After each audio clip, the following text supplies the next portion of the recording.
Aisha could feel her heartbeat in her throat as she clutched her daughter tighter, swaying slightly while waiting in line to board the plane. Her arms ached, her eyes burned, and her hijab was slightly crooked from rushing through the airport after a sleepless night. But she didn't care about any of that. She was holding on to the only piece of hope she had left. A one-way ticket from Karachi to New York. A chance to start again. Her daughter, Zoya, whimpered softly against her chest. 6 months old, tiny and delicate like a fragile piece of love wrapped in a soft pink blanket. Everyone told her she was wasting her time dreaming about a better life. Some nights, when the rain hit the roof of the small rented room she had struggled to afford after her husband's death, Aisha almost believed them. But then she would look at Zoya's eyes, big, innocent, trusting, and remember. "I have someone to fight for." "Ma'am, please proceed," the flight attendant signaled. Aisha nodded quickly, adjusting the small diaper bag in her purse. She walked slowly down the narrow jet bridge, swallowing hard. The hum of the aircraft grew louder, a strange reminder that her future was uncertain, terrifying, yet possibly bright. Inside, passengers shuffled in their seats, stowed their luggage, chatted loudly, or complained quietly. Some looked at her with polite smiles, but others gave her the familiar look she had become used to since becoming a single mother, pity mixed with judgment. She scanned the seat numbers. 13. 14. There it was. 14B. And in 14A sat a man who seemed too perfectly composed to even exist in her world. He looked like someone who belonged on magazine covers. Sleek suit, no tie, open collar, expensive watch shining under the cabin lights. His posture was straight, confident, and calm, the kind of calm that only came from knowing life had always cooperated with you. He glanced up, eyes sharp and observant. This is my seat," Aisha whispered, embarrassed by how small her voice sounded. He moved without hesitation, allowing her space. Of course, his voice was deep, crisp, professional. Not rude, but distant, like he lived in a different universe entirely. The man returned to typing on his laptop, fingers flying across the keyboard as though he was making decisions that dictated the destiny of the world. Aisha settled nervously, trying to quiet the flutter in her chest. The plane pulled back from the gate, engines rumbling. Zoya squirmed, her face crumpling. "Please don't cry," she begged silently. "Just let this go smoothly." But babies don't understand prayers. The moment the plane began taxiing, Zoya whimpered louder, tiny hands clenching fistfuls of Aisha's scarf. A nearby businessman groaned dramatically, rolling his eyes. "Oh wonderful," he muttered loud enough for everyone to hear. "A baby." Heat rushed into Aisha's face, her ears burning. She bounced Zoya gently, whispering soft lullabies in Urdu.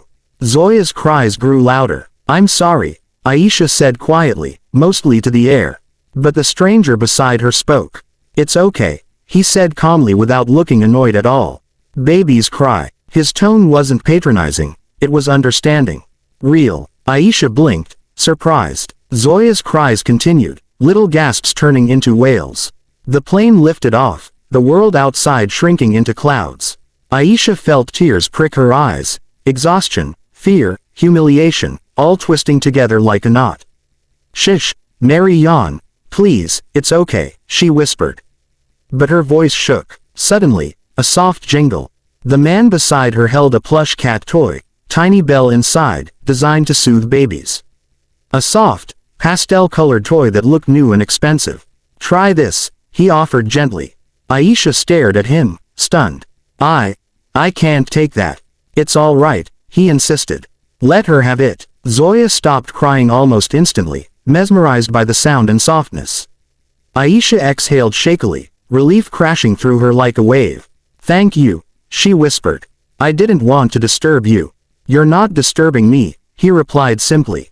"She's a baby. That's what babies do." He returned to his laptop, businesslike once more, but his brief kindness lingered in the air like warmth in winter.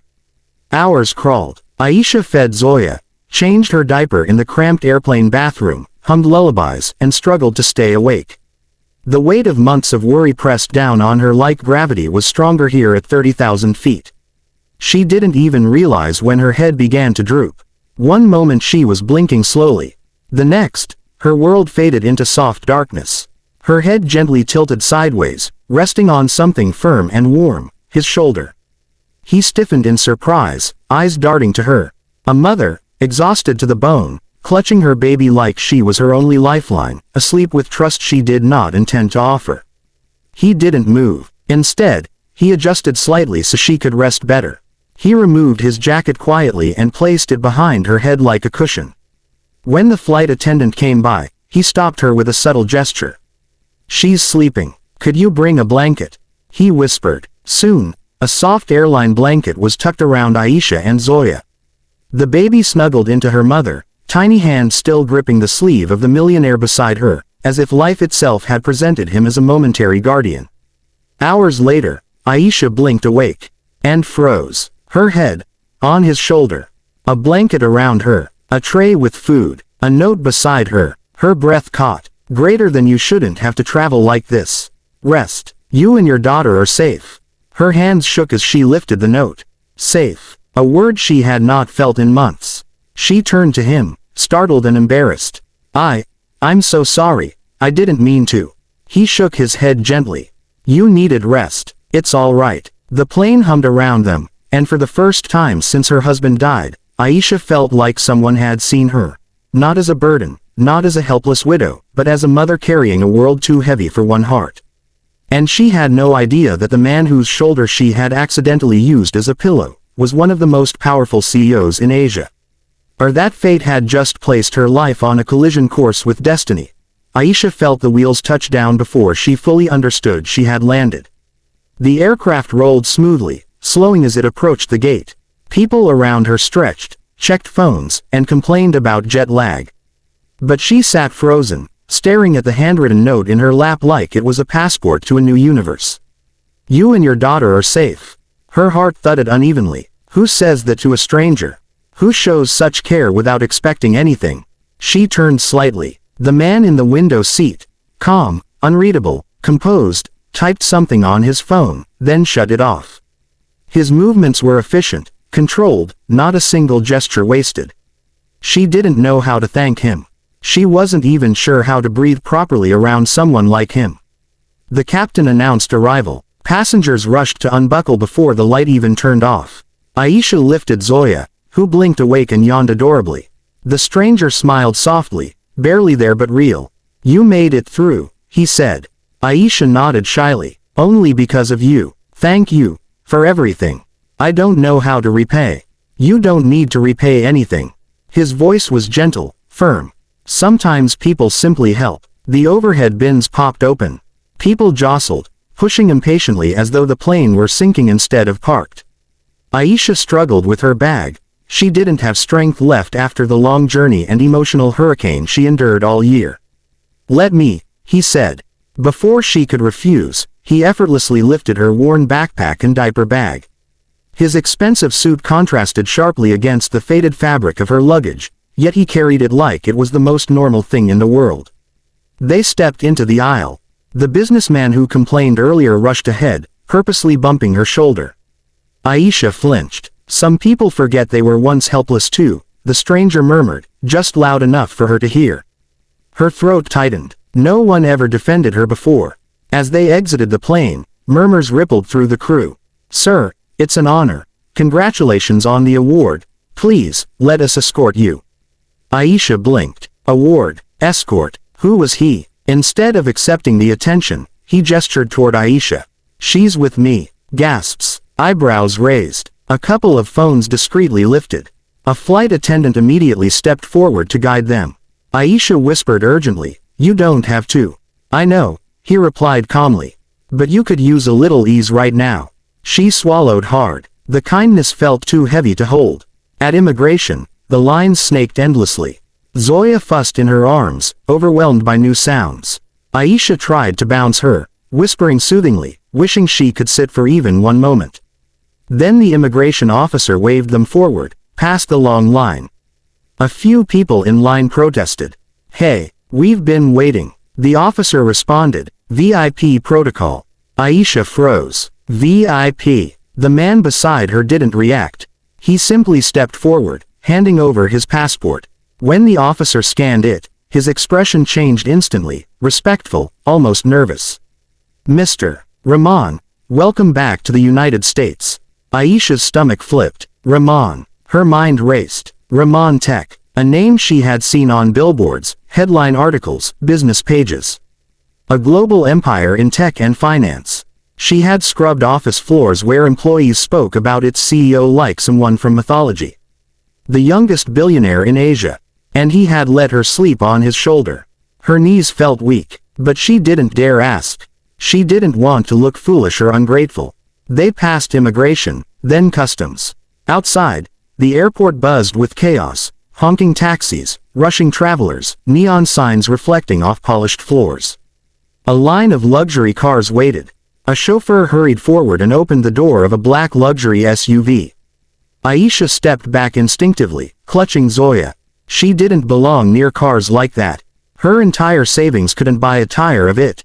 The billionaire turned toward her. How long do you plan to stay in New York? Aisha swallowed. Her voice trembled as she answered, I don't know. My sister said I can stay for a little while until I find a job. I'll manage. He studied her. Not with pity, but thoughtful sincerity. How old is your daughter? 6 months. And you're alone here. She nodded slowly. My husband passed away. I have no one else back home. I'm just trying to start over. The billionaire's expression softened, so subtly most people would miss it. Starting over alone, he murmured, is one of the hardest things a person can do. She blinked fast, trying to keep tears from falling. He reached into his coat pocket and pulled out a sleek card. Take this. It was matte black, embossed gold lettering. Omar Rahman, CEO, Rahman Tech Group. Founder, Hope Women's Foundation. Aisha stared at the card like it might burn her fingers. Hope Foundation. She had heard of it. An organization helping widows, single mothers, survivors of abuse, women abandoned by society but refusing to surrender. I don't understand, she whispered. Why, me? He looked at Zoya, tiny eyes, sleepy and innocent. My mother raised me alone, he said quietly. I know what strength looks like. A tear rolled down Aisha's cheek before she could stop it. She wasn't sure whether she felt gratitude or disbelief or simply the relief of being seen after living invisible for so long. We provide housing, he continued. Childcare, job training, and most importantly, dignity. Aisha inhaled sharply. I don't want charity. It's not charity, he replied firmly. It's opportunity. You choose what to do with it. She clutched Zoya closer. Her heart trembled with a fear she couldn't name. When life had only struck her down, how could she believe in something good so suddenly? Think about it, he added gently. Not today, not tomorrow. When you're ready, he gestured to the driver, who handed her a sealed envelope. For temporary accommodations, Omar explained. A safe place to stay tonight. Nothing more. Aisha hesitated, overwhelmed. All my life, she whispered, voice breaking, people told me I was a burden.